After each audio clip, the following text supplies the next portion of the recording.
എല്ലാവർക്കും നമസ്കാരം. ഒരു വലിയ സഭയിൽ ഒരു സംഭവമുണ്ടായി. അത് കുറച്ച് വർഷങ്ങൾക്ക് മുൻപെയാണ്. അതിങ്ങനെയായിരുന്നു. ആ സഭയുടെ ഒരു കോട്ടേജ് മീറ്റിംഗ് ഉണ്ടായിരുന്നു. അതായത് നമ്മൾക്കറിയാം, വീടുകളിലൊക്കെ പ്രാർത്ഥന വെക്കുമല്ലോ, ആഴ്ചയിൽ ഒരു ദിവസമൊക്കെ. അങ്ങനെ ഒരു പ്രാർത്ഥന ഒരു വീട്ടിലുണ്ടായിരുന്നു. അപ്പോൾ അതിൻ്റെ അടുത്തുള്ള വീട്ടിലെ ഈ സഭയിലെ തന്നെ ഒരു വിശ്വാസി ആ പ്രാർത്ഥനയിൽ പങ്കെടുക്കുകയും ഈ പാസ്റ്ററിൻ്റെ അടുത്ത് പ്രാർത്ഥന കഴിഞ്ഞതിന് ശേഷം ഈ പാസ്റ്ററിൻ്റെ അടുത്ത് പറഞ്ഞു, പാസ്റ്റർ, പാസ്റ്ററിനോടൊന്ന് സംസാരിക്കണം, എൻ്റെ വീട് വരെ ഒന്ന് വരുമോ എന്ന് ചോദിച്ചു. അപ്പോൾ ആ പാസ്റ്റർ പറഞ്ഞു, എനിക്ക് ഇപ്പോൾ വരാൻ പറ്റത്തില്ല, ഇപ്പോൾ സമയമില്ല, പിന്നീട് സംസാരിക്കാമെന്ന് പറഞ്ഞു. ഓക്കെ, അങ്ങനെ രാത്രിയിലായിരുന്നു പ്രയർ. അദ്ദേഹം പ്രാർത്ഥന കഴിഞ്ഞ് ആ പാസ്റ്ററിൻ്റെ ഭവനത്തിലേക്ക് മടങ്ങിപ്പോയി. ഓരോരുത്തരും അവനവൻ്റെ വീടുകളിലേക്ക് പോയി. നെക്സ്റ്റ് ഡേ ആ പാസ്റ്റർ കേൾക്കുന്ന ന്യൂസ് എന്താണെന്ന് വെച്ചാൽ, ഈ പാസ്റ്ററിനോട് സംസാരിക്കണമെന്ന് പറഞ്ഞ വ്യക്തി ആത്മഹത്യ ചെയ്തിരിക്കുകയാണ്. അപ്പോൾ അദ്ദേഹം തലേദിവസം സംസാരിക്കണമെന്ന് പറഞ്ഞു. ആ ദേവദാസിന് ഇപ്പോൾ സാധിക്കില്ല എന്ന് പറഞ്ഞു. ഉടനെ തന്നെ അദ്ദേഹം ആത്മഹത്യ ചെയ്തു എന്നുള്ളൊരു ന്യൂസാണ് നെക്സ്റ്റ് ഡേ ഈ ദേവദാസൻ കേൾക്കുന്നത്. ഓക്കെ, അപ്പോൾ ഈ ന്യൂസ് കേട്ടപാടെ ആ ദേവദാസിന് ഭയങ്കര വിഷമമായും അദ്ദേഹം പിന്നെ അതിനുശേഷം ആ സഭയിൽ ഒരു ഫാസ്റ്റിംഗ് പ്രയർ വെക്കുകയും ഒക്കെ ചെയ്തു. അപ്പോൾ ഞാൻ പറഞ്ഞു വരുന്ന വിഷയം ഇതാണ്. ആ മനുഷ്യനെ സംബന്ധിച്ചിടത്തോളം ആ മനുഷ്യന് അവിടെ പ്രാർത്ഥന വെച്ച് കഴിഞ്ഞിട്ടും അദ്ദേഹത്തിന് ആ പ്രാർത്ഥനയിൽ പങ്കെടുത്തിട്ടും അദ്ദേഹത്തിന് ആശ്വാസം കിട്ടിയില്ല. പകരം അദ്ദേഹം എന്ത് ചെയ്തു? ആ ദേവദാസനോടൊന്ന് സംസാരിച്ചാൽ തൻ്റെ പ്രശ്നത്തിനൊരു പരിഹാരം കിട്ടുമെന്നോ അല്ലെങ്കിൽ ആശ്വാസം കിട്ടുമെന്നോ ആ മനുഷ്യൻ വിചാരിച്ചു. അങ്ങനെ ആ മനുഷ്യൻ എന്ത് ചെയ്തിരിക്കുകയാണ്? ആ പാസ്റ്ററിനോട് പറഞ്ഞു, എനിക്ക് പാസ്റ്ററിനോടൊന്ന് സംസാരിക്കണമെന്ന് പറഞ്ഞു. ഇനിയിപ്പോൾ ആ ദേവദാസിനെ നമ്മൾക്ക് കുറ്റം പറയാൻ പറ്റത്തില്ല. കാരണം അദ്ദേഹം ഇച്ചിരി പ്രായമായ ഒരു മനുഷ്യനാണ്.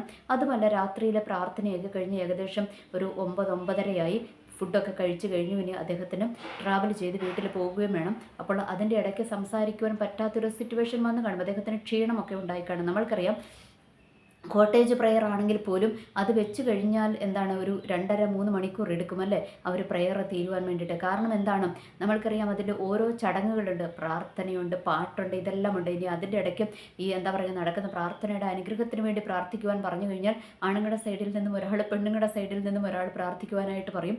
അപ്പോൾ ആണുങ്ങൾ പിന്നെയും കുറച്ചൊക്കെ ഒന്ന് ചുരുക്കി പ്രാർത്ഥിക്കും. എന്നാൽ മിക്കപ്പോഴും ഈ പെണ്ണുങ്ങൾ വലിച്ചു നീട്ടാറായി പതിവ്. നമ്മൾക്കറിയാം, കന്യാകുമാരി തൊട്ട് കാസർഗോഡ് വരെ അവർ സഞ്ചരിക്കും ഈ പ്രാർത്ഥന കൊണ്ട്. ഓക്കെ, അപ്പോൾ അങ്ങനെ കുറച്ച് സമയം ഒക്കെ മുൻപോട്ട് പോകും. പിന്നെ ഈ ദേവദാസന് പ്രസംഗിക്കണം. ഇതെല്ലാം കൂടെ കഴിഞ്ഞ് പിന്നെ ഫുഡും കഴിച്ചൊക്കെ കഴിഞ്ഞ് കഴിയുമ്പോഴത്തേക്കും സമയം മുൻപോട്ട് പോകും. അതുകൊണ്ട് പ്രായമായ ദേവദാസന്മാരൊക്കെ ആണെങ്കിൽ അവർ അങ്ങ് ക്ഷീണിച്ചു പോകും. പിന്നെ അല്ലാത്തവരാണെങ്കിലും ക്ഷീണിച്ചു പോകും അല്ലേ.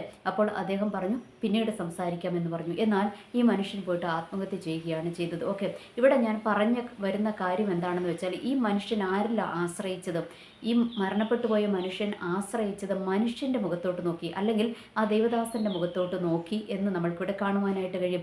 അതേസമയം അദ്ദേഹം ദൈവത്തിൽ മാത്രം ആശ്രയിച്ചിരുന്നു എങ്കിൽ ഒരു പക്ഷേ ഈ ഒരു സിറ്റുവേഷൻ അദ്ദേഹത്തിൻ്റെ ജീവിതത്തിൽ സംഭവിക്കത്തില്ലായിരുന്നു എന്ന് നമ്മൾക്ക് മനസ്സിലാക്കുവാനായിട്ട് കഴിയും. അവിടെയാണ് നമ്മൾ മനസ്സിലാക്കേണ്ട ഒരു കാര്യമുണ്ട്. മനുഷ്യന്മാർക്കോ അല്ലെങ്കിൽ പാസ്റ്റർമാർക്കോ അച്ഛന്മാർക്കോ ആർക്കാണെങ്കിലും അവർക്ക് പ്രവർത്തിക്കുന്നതിന് ഒരു പരിധിയുണ്ടല്ലേ. കാരണം അവർ ക്ഷീണിക്കും, അവർക്ക് കേൾക്കുവാൻ ചിലപ്പോൾ ഒരു മനസ്സുണ്ടാകത്തില്ല, അല്ലെങ്കിൽ ചിലപ്പോൾ അവർക്ക് അവർക്കൊരു സൊല്യൂഷൻ പറഞ്ഞു കൊടുക്കാൻ ഒന്നും അവർക്ക് ചിലപ്പോൾ പറ്റിയെന്ന് വരത്തില്ല. എന്നാൽ നമ്മളുടെ ദൈവം ആരാണ്? നമ്മൾ ആരാധിക്കുന്ന ദൈവം ആരാണ്? നമ്മളുടെ കർത്താവ് ആരാണ്? നമ്മളുടെ കർത്താവ് എല്ലാം അറിയുന്ന ദൈവമല്ലേ. ആ ദൈവത്തിന് സകലവും കഴിയുന്ന ദൈവമാണ്. ആ ദൈവത്തെ 3 വിധത്തിൽ ഞാനൊന്ന് നിങ്ങളുടെ ജീവിതത്തിലൊന്നും പരിചയപ്പെടുത്തുവാനായിട്ട് ആഗ്രഹിക്കുകയാണ്. അതിൻ്റെ 3 വിഷയം. ദൈവം നമ്മൾക്ക് സകലതുമാണ്. ദൈവത്തെ നമ്മൾക്ക് ഒരു വിധത്തിൽ നമ്മൾക്ക് ഒന്ന് ഷോർട്ട് ചെയ്തെടുക്കുവാനായിട്ട് നമ്മൾക്ക് പറ്റത്തില്ലല്ലേ. കാരണം ദൈവം പരമാധികാരിയാണ്, പരിപാലകനാണ്, പരിശീലകനാണ്. അങ്ങനെ സകല വിധത്തിലും നമ്മളുടെ ജീവിതത്തിൽ പ്രവർത്തിക്കുന്ന ദൈവമാണല്ലേ. ദൈവം നമ്മൾക്ക് സകലതുമാണ്. എന്നാൽ ഇന്നൊരു 3 വിധത്തിലേക്ക് ആ ദൈവത്തെ ഞാനൊന്ന് നിങ്ങളുടെ മുൻപിലേക്കൊന്ന് പരിചയപ്പെടുത്തുവാനായിട്ട് ആഗ്രഹിക്കുകയാണ്. ഒന്നാമത്തത്, ദൈവം നമ്മളുടെ പരമാധികാരി. രണ്ടാമത്തത്, ദൈവം നമ്മളുടെ പരിപാലകൻ. മൂന്നാമത്തത്, ദൈവം നമ്മളുടെ പരിശീലകൻ. അറ്റ്ലീസ്റ്റ് ഈ ഒരു 3 വിധത്തിലെങ്കിലും ദൈവത്തെ നമ്മളുടെ ജീവിതത്തിൽ നമ്മളൊന്ന് ഉൾക്കൊള്ളുവാനായിട്ട് തയ്യാറായി കഴിഞ്ഞാൽ പകുതി വിഷയങ്ങൾക്കും സോൾവ് ആകും. പകുതി വിഷയങ്ങൾക്കല്ല, സകല വിഷയങ്ങൾക്കും ഒരു പരിഹാരം നമ്മൾക്ക് കിട്ടുവാനായിട്ട് സാധിക്കുമെന്ന് ഞാൻ വിശ്വസിക്കുകയാണ്. അപ്പോൾ ഒന്നാമത്തെ കാര്യം ദൈവം പരമാധികാരി. പരമാധികാരി എന്ന് പറഞ്ഞാൽ സകലത്തിൻ്റെ മേലും അധികാരമുള്ളവൻ അല്ലേ. ഈ ലോകത്തിലുള്ള പരലോകത്തിലുള്ള സകലത്തിൻ്റെ മേലും അധികാരമുള്ള ദൈവം. ആ ദൈവം ഒരൊറ്റ വാക്കിനാൽ സകലത്തെയും ഉളവാക്കിയ ദൈവം അല്ലേ. എന്താ പറയുക, സകലത്തോടും കൽപ്പിക്കുവാൻ കഴിവുള്ള ദൈവം, സകലത്തെയും അടക്കി നിർത്തുവാൻ കഴിവുള്ള ദൈവം, മരണത്തിൻ്റെ മേൽ പോലും അധികാരമുള്ള ദൈവമാണ് നമ്മൾ ആരാധിക്കുന്ന ദൈവമെന്ന് നമ്മൾ മനസ്സിലാക്കുക. അപ്പോൾ ഈ ദൈവം പരമാധികാരിയാണ് അല്ലേ? സകലത്തിൻ്റെ മേലും അധികാരമുള്ള ദൈവം. നമ്മളുടെ ജീവിതത്തിലെ പരമാധികാരി ആരായിരിക്കണം? നമ്മളുടെ ദൈവമായിരിക്കണം, അല്ലാതെ വേറെ ആരുമായിരിക്കരുത്, ഒരു മനുഷ്യനും ആയിരിക്കരുത്, ദൈവമായിരിക്കണം നമ്മളുടെ ജീവിതത്തിലെ പരമാധികാരി. എന്ന് വെച്ചാൽ എൻ്റെ ജീവിതത്തിൽ സംഭവിക്കുന്ന സകലത്തിൻ്റെയും അധികാരി ആരാണ്? അത് ദൈവമാണ്. എൻ്റെ ജീവിതത്തിലെ സകലത്തെയും നിയന്ത്രിക്കുന്ന ദൈവം ആരായിരിക്കണം? ഞാൻ ആരാധിക്കുന്ന ദൈവമായിരിക്കണം. ആ ദൈവത്തിൻ്റെ കരത്തിലോട്ട് നമ്മൾ ഏൽപ്പിച്ചു കൊടുക്കുവാൻ തയ്യാറായി കഴിഞ്ഞാൽ ആ ദൈവം പരമാധികാരിയായിട്ട് നമ്മളുടെ ജീവിതത്തിൽ വെളിപ്പെടും. വേറെ ഒരു അധികാരത്തിനും നമ്മളുടെ മേൽ അവകാശമില്ല. ദൈവത്തിന് മാത്രം പരമാധികാരം അങ്ങ് ഏൽപ്പിച്ചു കൊടുത്തു കഴിഞ്ഞാൽ നമ്മളുടെ ജീവിതം വേറെ ലെവലാകുമെന്നുള്ളൊരു കാര്യത്തിൽ യാതൊരു സംശയമില്ല. അതിൻ്റെ ആധാരമായിട്ട് ദാനിയേലിൻ്റെ പുസ്തകം 4-ാം അധ്യായം അതിൻ്റെ 35-ാമത്തെ വാക്യത്തിനകത്ത് ഇങ്ങനെയാണ് പറഞ്ഞു വെച്ചിരിക്കുന്നത്: അവൻ്റെ കൈ തടുപ്പാനോ നീ എന്ത് ചെയ്യുന്നുവെന്ന് അവനോട് ചോദിപ്പാനോ ആർക്കും കഴിയുകയില്ല. അല്ലേ? ദൈവത്തോട് ഒരു ക്വസ്റ്റ്യൻ ചെയ്യുവാനായിട്ട് ആർക്കും കഴിയത്തില്ല. നീ എന്തുകൊണ്ട് ഇത് ചെയ്യുന്നു, അല്ലെങ്കിൽ നീ എന്തുകൊണ്ട് ഇങ്ങനെ പ്രവർത്തിക്കുന്നു എന്ന് ദൈവത്തോട് ക്വസ്റ്റ്യൻ ചെയ്യുവാനായിട്ട് അധികാരമുള്ള ഒരുത്തനുമില്ല. അത് ആർക്ക് മാത്രമേ അധികാരമുള്ളൂ? ദൈവത്തിന് മാത്രമേ അതിനുള്ള അധികാരമുള്ളൂ. അല്ലേ?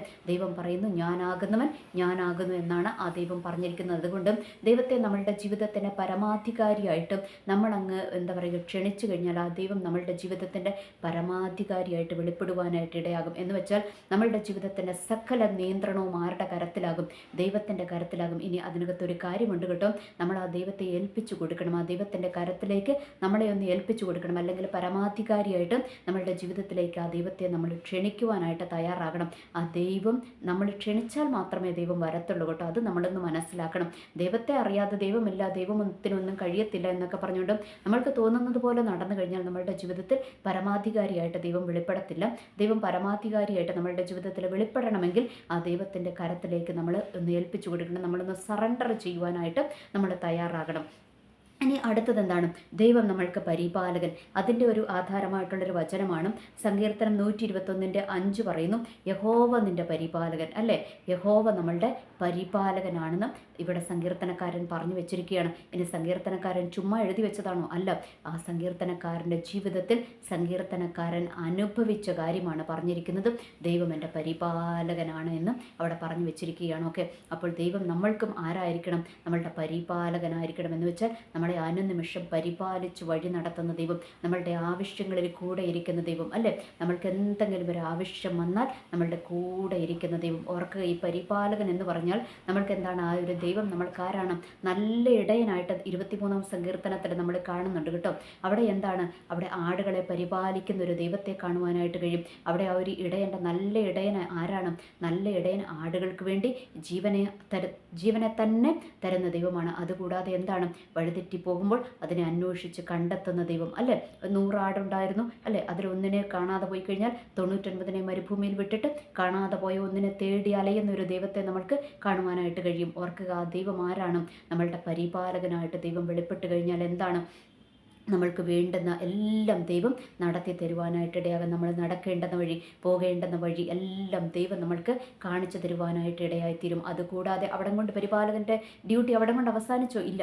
നമ്മൾക്ക് വേണ്ടുന്ന ഭക്ഷണം, വെള്ളം സകലതും ഒരുക്കി തരുന്ന ഒരു ദൈവത്തെ നമ്മളൊന്ന് കണ്ടെത്തി കഴിഞ്ഞാലുണ്ടല്ലോ, ആ ദൈവം പരിപാലകനായിട്ട് നമ്മളുടെ ജീവിതത്തിൽ വെളിപ്പെടും. ഓക്കെ, അതുകൊണ്ട് നമ്മൾ മനസ്സിലാക്കുക, ദൈവം നമ്മളുടെ പരിപാലകനായിട്ട് ഇറങ്ങി വന്നു കഴിഞ്ഞാൽ നമ്മൾ പിന്നെ ഒന്നിനെക്കുറിച്ചും ഭാരപ്പെടേണ്ട കാര്യമില്ല, നമ്മൾ ഭയപ്പെടേണ്ട കാര്യമില്ല. നമ്മൾക്ക് വേണ്ടുന്നതെല്ലാം ആ ദൈവം ഒരുക്കി തന്ന് നമ്മളെ പരിപാലിക്കുവാൻ, അല്ലെ, അനുനിമിഷം നമ്മളെ വഴി നടത്തുവാൻ ആ ദൈവം ശക്തനാണ് എന്നുള്ളൊരു യാഥാർത്ഥ്യം കൂടെ നമ്മൾ തിരിച്ചറിയുക. അടുത്തത് എന്താണ്? ദൈവം നമ്മൾക്ക് പരിശീലകനാണ്. എന്ന് വെച്ചാൽ നമ്മളെ പരിശീലിപ്പിക്കുന്ന ദൈവം, നമ്മളുടെ ജീവിതത്തിൽ എങ്ങനെ നമ്മൾ ജീവിക്കണം, എങ്ങനെ മുൻപോട്ട് പോകണമെന്ന് നമ്മളെ പരിശീലിപ്പിച്ച് വഴി നടത്തുന്ന ദൈവം. ചിലപ്പോൾ കഷ്ടങ്ങളിലൂടെ, ദുരിതങ്ങളിലൂടെയൊക്കെ നമ്മളെ ചിലപ്പോൾ കടത്തി വിട്ടുന്നിരിക്കും. അതെന്തിനു വേണ്ടിയിട്ടാണ്? നമ്മളെ പരിശീലിപ്പിക്കുകയാണ്. അല്ലേ? നമ്മൾക്കറിയാം, ഈ സ്വർണം എന്താണ്?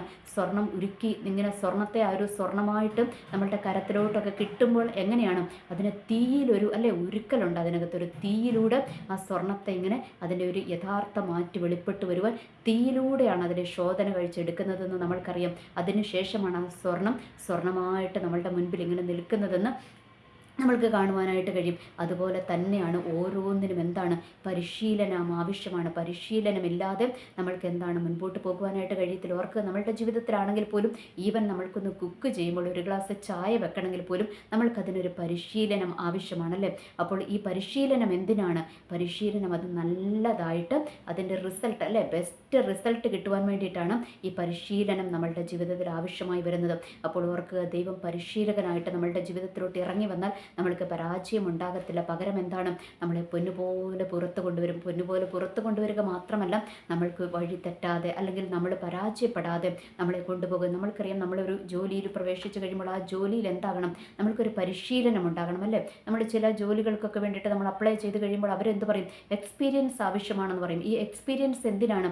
അതിനകത്ത് നമ്മൾക്ക് എന്താണ്, നമ്മൾ പ്രാവീണ്യമുള്ളവരാണെന്ന് തെളിയണം അല്ലേ, അവർക്ക് കമ്പനികൾക്ക് ബോധ്യമാകണം. അതിന് വേണ്ടിയിട്ട് ആണ് നമ്മളോട് എക്സ്പീരിയൻസ് ചോദിക്കുന്നത്. ഓർക്കുക, നമ്മളുടെ ജീവിതത്തിൽ നമ്മൾക്ക് എന്താണ്, നമ്മൾക്ക് പരിശീലനം ആവശ്യമാണ്. ഇല്ല എങ്കിൽ എന്താണ്, നമ്മൾ പരാജയപ്പെട്ടു പോകും. നമ്മൾ ജീവിതത്തിൻ്റെ ഓരോ മേഖലകളിലും പരാജയപ്പെട്ടു പോകുവാനായിട്ട് ചാൻസ് ഉണ്ട്. അതുകൊണ്ട് ദൈവം നമ്മൾക്ക് പരിശീലകനായിട്ട് ദൈവം വെളിപ്പെടും. ആ ദൈവത്തെ പരിശീലകനായിട്ട് നമ്മളുടെ ജീവിതത്തിലേക്ക് നമ്മൾ ദൈവത്തെ എന്ത് ചെയ്യണം, ക്ഷണിക്കുവാനായിട്ട് തയ്യാറാകണം. അതിനാധാരമായിട്ട് സങ്കീർത്തനം 144:1 ഇങ്ങനെ കാണുവാനായിട്ട് കഴിയും. അവന് യുദ്ധത്തിന് കൈകളും പോരിനെൻ്റെ വിരലുകളെയും അഭ്യസിപ്പിക്കുന്നു. എന്ന് വെച്ചാൽ ദൈവം യുദ്ധത്തിനായിട്ടും അല്ലാതെയും എല്ലാം നമ്മളെ അഭ്യസിപ്പിക്കുന്ന ദൈവം അല്ലേ.